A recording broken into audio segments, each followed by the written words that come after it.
7 अगस्त 1990 को जैसे ही मंडल कमीशन की रिपोर्ट लागू हुई तो इस बीजेपी की सहयोग से सरकार थी वीपी सिंह साहब की, इन्होंने समर्थन वापस लेके और सरकार गिराई। अब तो मोदी जी कहते हो ओबीसी मांगा बेटा।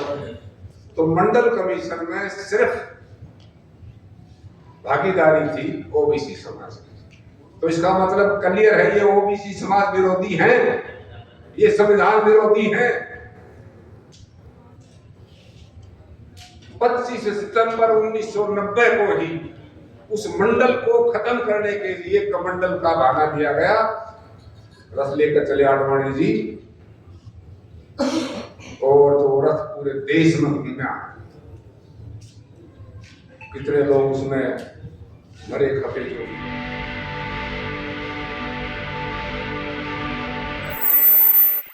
साथियों, मैं कुछ बताने से पहले बहुजन समाज में जन्मे सभी महापुरुषों को प्रणाम करते हुए अपनी बात को शुरुआत करता हूं।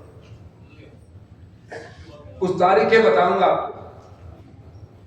7 अगस्त 1990 को जैसे ही मंडल कमीशन की रिपोर्ट लागू हुई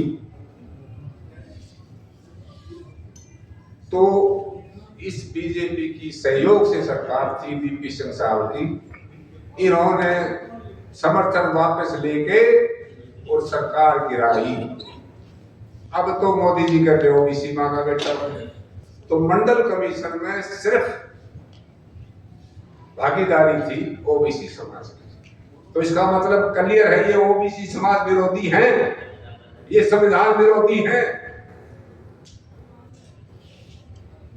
25 सितंबर 1990 को ही उस मंडल को खत्म करने के लिए कमंडल का बहाना दिया गया। रथ लेकर चले आडवाणी जी, और जो रथ पूरे देश में घूमा, कितने लोग उसमें मरे खपे। जो भी है इशारों में बताऊंगा, ज्यादा खुल के बोलने के तो ईडी और सीबीआई भी है। उस रथ पर सवार थे हमारे विश्वगुरु, और उस रथ का समापन कहां जाके हुआ? 6 दिसंबर को है।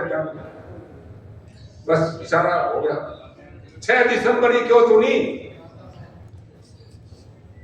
अगली तारीख 26/11/2008 का बॉम्बे अटैक। तारीखों का संयोग देखना। 26/11 संविधान दिवस होता है, क्योंकि 3-4 अफसर ईमानदार थे महाराष्ट्र में, हेमंत करकरे, विजय सालासर, अशोक कामटे। इन्होंने ये आरएसएस के लोग बंद किए थे, प्रज्ञा ठाकुर, कर्नल पुरोहित वगैरह। अब मैं सीधा आरोप नहीं लगाऊंगा, लेकिन वो डाउटफुल है। 26/11 संविधान दिवस। 28 मई को सिंगोल रख दिया नहीं पार्लियामेंट में। हमारा राष्ट्रीय चिन्ह था अशोक स्तंभ, सिंगोल का मतलब राजदंड।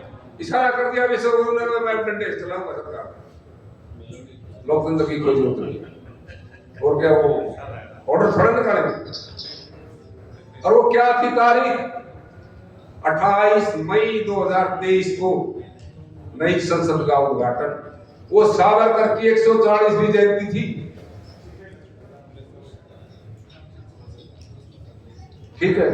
और नई संसद का जो है कंप्लीशन सर्टिफिकेट नहीं मिला आज तक भी, अधूरी का उद्घाटन किया।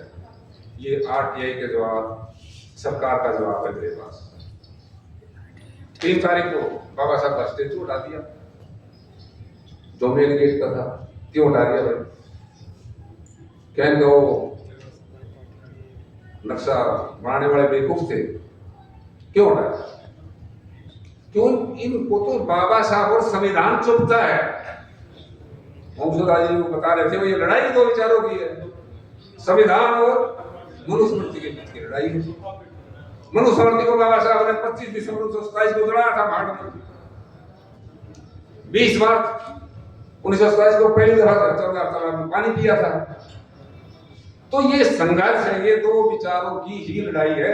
और आज वो लोग सत्ता में हैं जिन्होंने कभी संविधान को माना ही नहीं।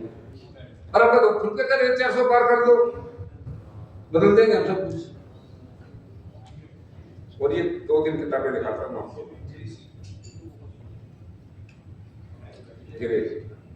इनको पढ़ लो, मैंने तो कोई लिखी नहीं। जितने भी बम ब्लास्ट हुए सारे के सारे आरएसएस के द्वारा किए गए। किताब का नाम बता दो। भाई जी महाराष्ट्र की लिखी किताब है, और ये है, इसका लेखक संघी प्रचारक था, उसकी लिखी हुई। उनके अंदर घुसा तो पता लगा ना। एक किताब लिखी है भंवर मेघवंशी राजस्थान के, वो भी आरएसएस का प्रचारक था। उस किताब का नाम है कि मैं भी एक कार सेवक था। तो अब लड़ाई यही है कि संविधान बचे कैसे।